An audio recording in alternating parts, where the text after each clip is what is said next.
Kata nama am ialah perkataan yang merujuk kepada manusia, haiwan, tempat, benda, tumbuh-tumbuhan dan sebagainya. Cuba perhatikan gambar yang dipaparkan. Kita akan pilih 5 kata nama am dan kita akan eja bersama-sama. Baiklah, perkataan pertama ialah kereta.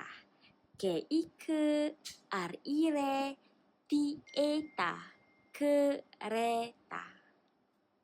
Seterusnya, bunga. B-U-Bu, N-G-A-Nga, bunga.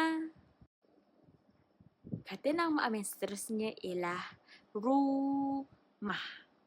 R-U-R-U-M-A-H, mah. Rumah. Kata nama am yang keempat pula ialah kucing. K-U-C-I-N-G, cing. Kucing.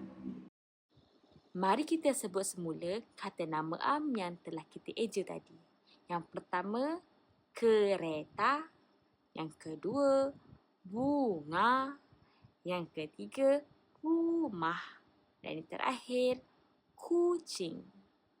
Itu sahaja.